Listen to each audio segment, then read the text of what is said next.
kuadër të trajnimeve të qendrës Aba, sot do të mbajmë trajnimin e radhës me temë vlerësimi i rezervave ushqimore të bletëve për dimërim, si dhe vlerësimi i situatës shëndetësore pas trajtimeve të vjeshtës.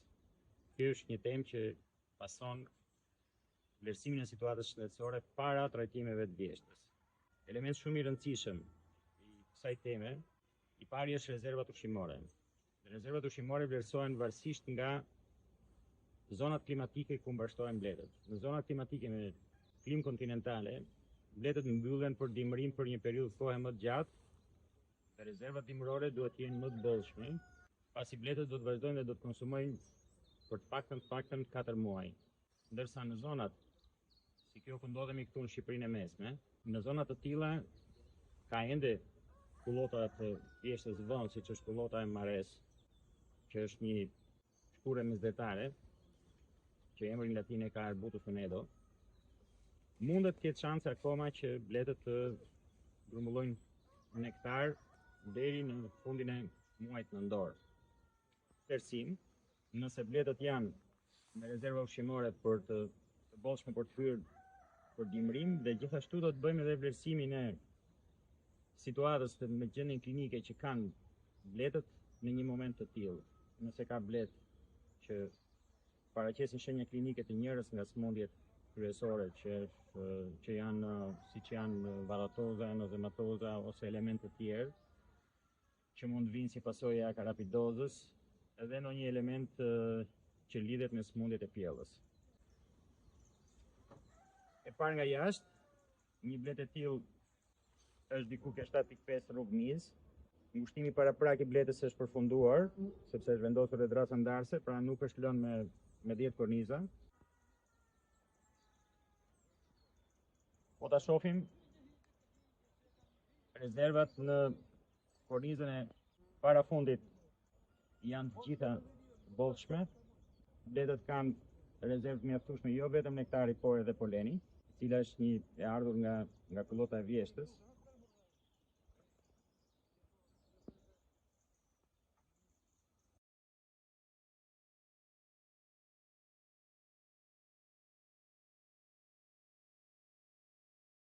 Kjo blet ka në të dy krahët, nga 2 korniza, që i thon 4 korniza që i ka të mbushura plot me rezervë mjalti dhe pjesërisht kanë edhe polen, ndërsa kurorat duhet i ketë të bollshme në zonën qendrore ku ka ende pjellje.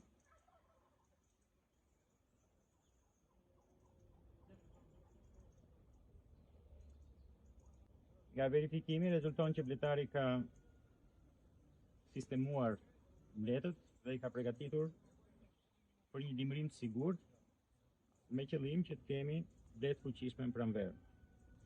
Nga klinika nuk rezulton që të kemi bletë që të paraqisin problematika, bletë të rritura që paraqisin problematika me shenja të jashtme klinike.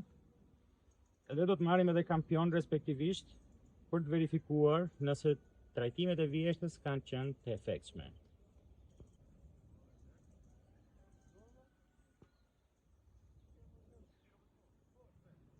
Pjellja është harmonike, nuk paraqet pa rregullsi, edhe në pamjen e jashtme nuk vëren që të ketë parazit varroas të dukshëm. Në këtë moment viti do t'i sugjeroj gjithë bletarëve që të kryejnë vlerësimin e rezervave ushqimore, kryejnë dhe ato që quhen vlerësimin shëndetësor pas trajtimeve të vjeshtës, me qëllim hyrjen në dimërim të bletëve të sigurta, domethënë në momentin përpara se të kryhet edhe momentin kur nuk do kemi më pjellje dhe përpara se të kryhet trajtimi radikal me acid oksalik për varroan, për arsyeën që mos kemi problematika në pranverën e hershme ose në fundin e muajit janar, në fillimin e muajit shkurt, që të kemi mortalitet kolonive të bletëve për mungesë ushqimi, gjithashtu edhe nga goditjet nga smundjet. Qendra Aba gjithashtu ka dhe shërbimin pyet ekspertin, dhe ju në çdo moment mund të drejtoni pyetjet tuaja në qendrën Aba, në sistemin e qendrës Aba, me qëllim që për çdo problematikë që ju paraqitet në bletari, merrni përgjigje nga eksperti dhe Përgjigjet i merrni brenda 24 orëve.